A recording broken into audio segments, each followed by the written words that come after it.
like, bro, yeah, she got a kid. Look at his back. Oh my god.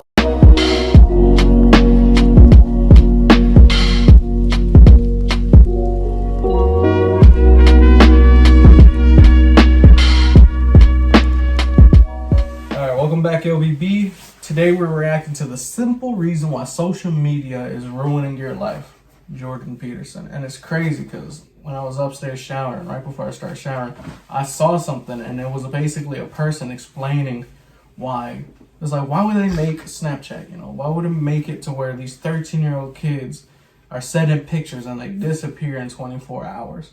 And he was talking about how there's, these buildings with 300 people specifically aimed at giving kids what they want in like an app. And I'm just like, it's crazy because realistically these people are the best in like finding patterns and finding things that kids what they want to do. That's why the whole swipe thing, everything like that, you can get lost in it, bro.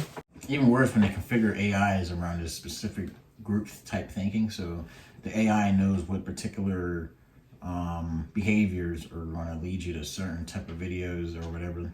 So it's just more of a way to keep your attention, to keep you drawn into the app. That's why they use these short clips. Because if you guys sit there and watch a 3-minute clip every single time for the next one to load, you're less likely, especially nowadays since everyone's attention is basically dead now. Right. Just from you just scrolling like nonsensely these social media platforms. It's pretty much just a way to keep your attention, to keep your gaze on the platform, so whenever they hit you with that random ad, you're there to watch it. Mm-hmm.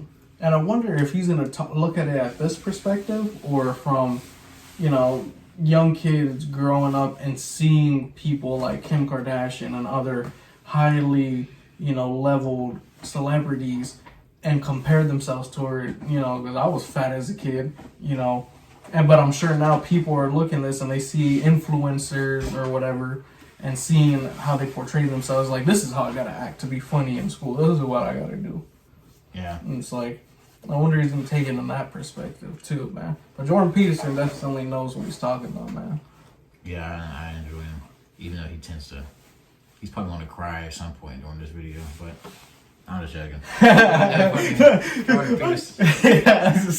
He gets so into it, like he just starts crying. Like, which is there's nothing wrong with that, That just goes to show you that he actually cares about the stuff he's talking about, and he's not just some robot, some person they picked out of the closet and they handed a briefcase with documents and like, this is what you're going to talk about. This is how you're going to behave. Yeah, Ben Shapiro. All right, man. You already know what's going on, man. Check out all of our other videos. We got a bunch of stuff coming for you. It's road to 4K, over 1,000+ videos. Go check them out, man. But let's get right into this, man. So I was kind of perplexed about what I was going to say today because I'm not a media expert by any stretch of the imagination. But I was speaking with Jonathan Pageau this morning because he's staying in the same Airbnb as my wife and I, and he suggested that I talk to you about my experiences with media over the last year. And I thought, well, that's something I know about, so it's always good when you're talking to people to talk about something that you know about. That's actually a really good tip for public speaking.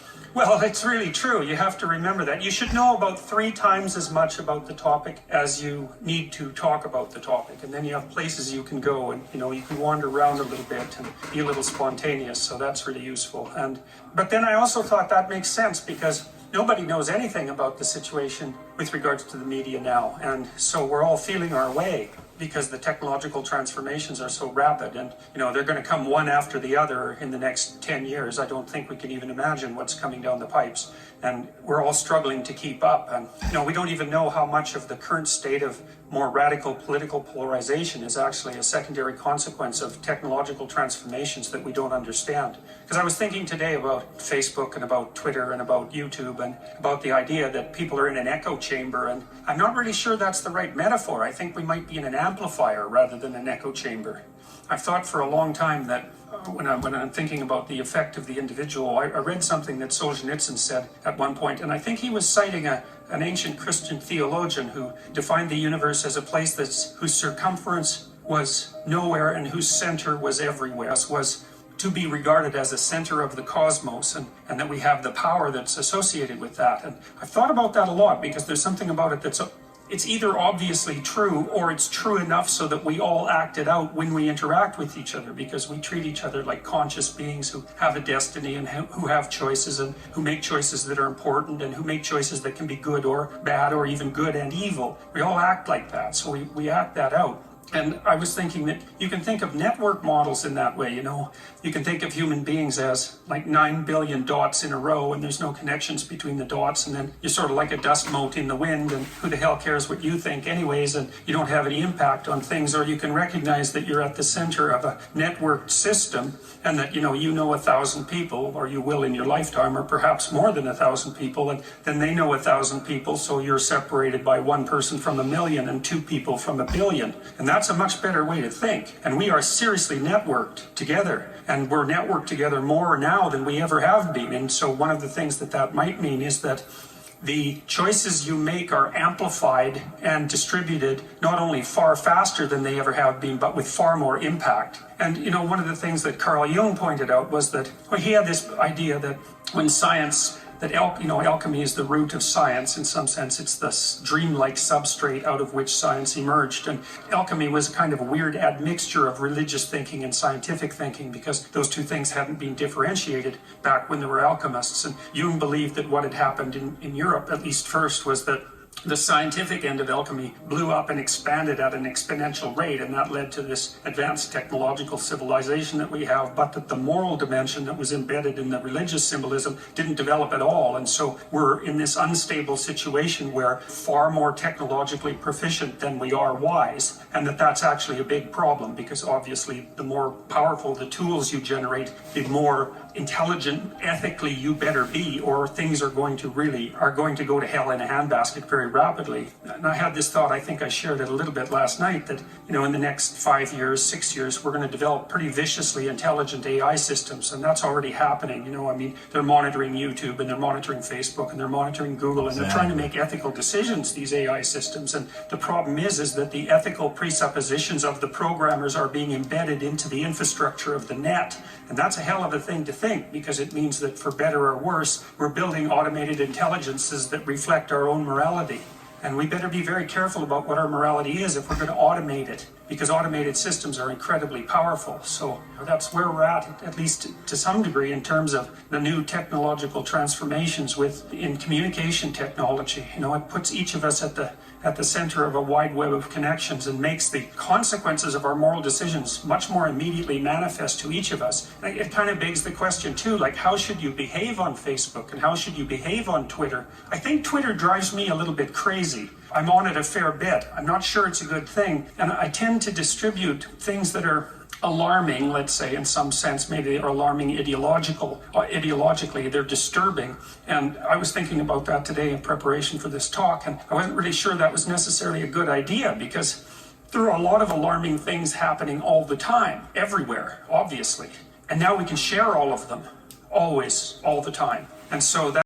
Yes, that's something that I think we experience over just the past decade. Like, all these tragedies is happening back to back to back, and you're being showcased these different things all the time, which I almost feel like it kind of like, that word's thrown around a lot, but I feel like it almost desensitizes you to certain situations, and that can kind of like trickle down to other things in your life, to where you don't necessarily even I want to say react, but that certain genuine humane empathy you may have had before is kind of being struck away at, because all the time you're just seeing negative connotations and things on the social web, which is, like you said, like it's an amplifier. It isn't an echo chamber where you're just exposed to, depending on where you are, like, you'll be exposed to certain people talking a certain type of way, but even then, like, you're still in a place where, like, certain things that you wouldn't have been exposed to before, you're now seeing a lot more of it a lot faster. And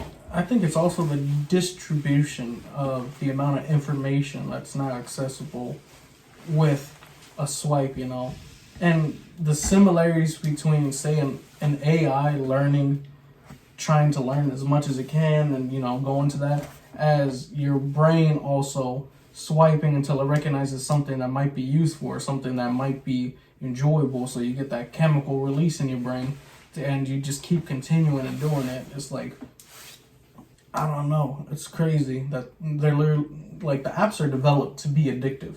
You know what I'm saying? The whole point of them and using the AI is to keep you on the app as long as possible, so you can see the most ads, so you can see the most anything. And like I said too, what you watch reflects what you if you see a bunch of fight videos on your TikTok and you keep liking them or whatever, it's gonna show you more things of that nature, of people crashing, wild thing, like in the things that are on TikTok and certain medias are like, it's crazy the stuff you see. Like when we were in high school and you see just random beheading videos and stuff, and now it's crazy to see. As like TikTok at this point is pretty much OnlyFans. Like, yeah, he was talking about how the coder who develops the AI acts upon the whim that the coder had actually given it. So it's not working off of, like, it's not like it's learning, but it's learning based on the foundation of what it's supposed to be deemed right from the person who actually programmed the AI. And it can also be malicious, like I'm sure if an AI can understand something is not good, but just because it knows that you'll watch it, it'll keep showing you more of the same thing, Yeah. But what's defined as good? Good is according to what the person who made the AI says is good. Exactly. So if you've seen the censorization on different platforms. If you're not talking about a certain topic within the realm of words that is seem to be acceptable, you can be taken off of it. This is it's kind of scary. Exactly, crazy. Like how a guy can develop the AI and literally put like certain words, just completely get rid of it. And then that also plays into part with the censorship. Censorship of what you can and cannot say, and it's not even determined by the AI; it's determined about the person. It's crazy. Means that instead of hearing about one alarming thing a day, you're hearing about like 500 alarming things a day. And so then what are you supposed to do about that? Does that indicate that there's a state of emergency? Well, you don't know, because you don't know how to calibrate the information. So I was thinking, well, maybe the right way to behave on Twitter is only to forward good things that are happening, because there's lots of good things that are happening. But I actually don't know the answer to that. I have no idea, and I don't think anybody else does either. I do know that there are studies with regards to Facebook that show that the more time that you spend on Facebook, the more depressed you are. And that it looks like it's a causal relationship rather than just a correlational relationship. And it seems to have something to do with the fact that Facebook is one of those platforms where everybody puts up an advertisement for their life, right? It's like, here I am with my new girlfriend in the Bahamas being happy, and here I am on a mountain being happy. And it's like, it's not you like miserable with a cover over your head, unable to get out of bed. You don't broadcast that, and you can think, well, that means you're presenting people with a falsely positive view of your life, and then they compare their lives to it and they come up short, and you think, well, that's a kind of deception. But by the same token, you don't stop random strangers on the street and tell them how miserable your life is, right? They don't want to hear about that. They want to see a facade of normality in, just casual day-to-day interactions. And so part of pro-social behavior is only to put what's at least, normative and good forward. It doesn't matter. So I don't think that's necessarily deception, but the mass consequence of that is something that we don't understand at all. I do believe that people are more lonesome than they were. They're more socially isolated. Yeah, I'm loath to make intergenerational comparisons, because every generation thinks that this current young generation is worse than any generation that's ever existed. We have no idea what this intense focus on social media is doing to everyone, but particularly to young people. Can you imagine that nothing you ever did as a teenager could be forgotten? Awful. So there's a female pattern of antisocial behavior, and there's a male pattern of antisocial behavior. And the male pattern of antisocial behavior is a lot more physically violent. The female pattern of antisocial behavior is reputation. And it scales on the internet. Physical aggression doesn't, right? What can you do? Right. It's limited. And I'm not saying it's not serious. It can obviously be mortally serious, right? It's serious. Yeah. But it does characterize a small minority of men, especially consistently. But female antisocial behavior, which is almost never discussed, there's a large research literature on it. Because people have wondered, that if you look at boys and girls, for example, 2-year-olds, I mentioned them, some 2-year-olds are aggressive. And that's by nature, mostly. Okay, so they kick, hit, bite, and steal in groups of 2-year-olds. Now, they're not very harmful because they're 2. If it isn't socialized, it turns into conduct disorder, and that turns into antisocial and criminal behavior. That's what happens. So most people who are criminal by the time they're 18 were aggressive when they were 2 and weren't socialized.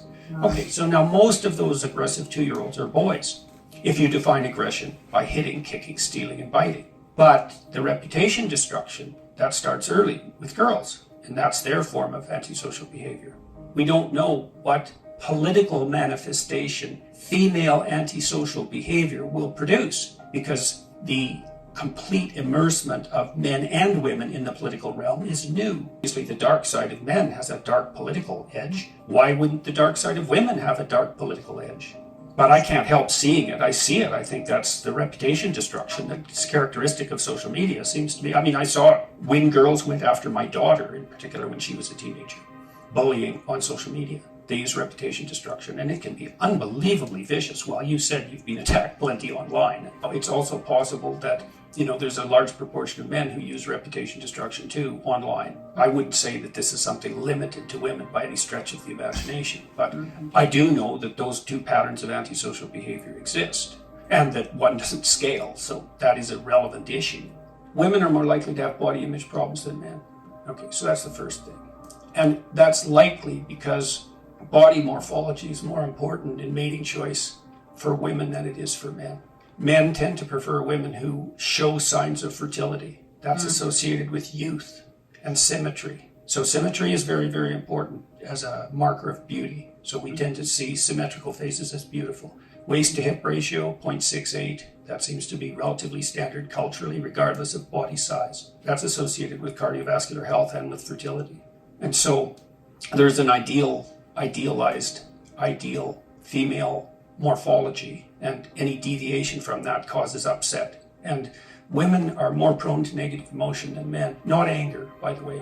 That's a tougher one. But anxiety and pain-related emotions, women are more sensitive to those than men. Maybe because they take care of infants. And so, one question, I've never discussed this, I don't think, online. Women become more sensitive to negative emotion than men when they hit puberty, not before. And it never goes away, right? So it's a permanent transformation. Men and women get more stable emotionally as they get older, but the difference between men and women doesn't seem to attenuate. We assume that our relatively safe environments are normal. They're not. They took a lot of work to get safe, like so much work. Oh man, I like what he said about how our safe environments now are. It took generations of construction to reach a point right now to where, at least in certain places where it depends on where you live, like I said, where you live. Like if you live in the West, you're not necessarily. I guess depending on your situation, I'm not trying to say this is everybody, but you're not fighting for your life to live every day. Like you obviously you have to go to work, you have to pay some type of financial, you have some type of financial responsibility. You may have children and things like that, but you're kind of preoccupied with just everything else. It's like everything is just so. It's a bit more comfy. So now you're left to these emotions. You don't know where to put them anymore because it's just like you're not necessarily in a situation where you necessarily feel like you have to use them. You don't know why you have them, but they're there. And I mean, they're those type of, that overall thinking is the reason why we even made it this far as a species. But I don't know. You want to say something? The correlation between not having affection when you're younger and not being socialized when you're younger corresponding to the fact that when you're older, the higher crime rate and higher stuff like that. A friend told me that I work with, is like, what he said, we didn't make wolves by beating them and being mean and, being rude and yelling at them. We turned wolves into dogs with love and nature and patience. We were able to take an animal that's capable of killing, deer and stuff in packs and they're vicious, into a lap dog with love and compassion. So it's like, it's crazy to see in such a short, because it's short from 2 to 12 is maybe long, but from 12 to 24 is short, and the further you get older, the shorter time seems. And it's like just crazy to see the impact, the imprint, you know, because some people do, but me in particular, I don't remember certain things when I'm 2 or when I'm 3 or when I'm 4. But it's like I had a loving parent which did her best, and maybe situations at the time weren't the best, but I was always happy, you know, I was always distracted with some other things. So it's like, it's crazy how that, you know, has shaped me to the person who I am now compared to other people my age that had different, you know. Yeah. It's just crazy how all these things, it's like almost like a domino effect. That's good. That's a little something for you guys to think about, man. We appreciate you guys watching these videos. Hopefully you like them. You know, Jordan Peterson really knows what he's talking about, and I like the way he words his words. He doesn't just say things just because or fill sentences with empty words. Every word that he says can't be taken out the sentence, you know, and replaced. Like he knows exactly how to structure what he says. Yeah, I have to agree. But hit that like button, subscribe, and share, man. It's road to 10K subscribers. Check out our Jordan B. Peterson playlist. It's up on the channel. Whole playlist. Yeah, man. So we'll see you next time. Peace. Peace. Da da da da da.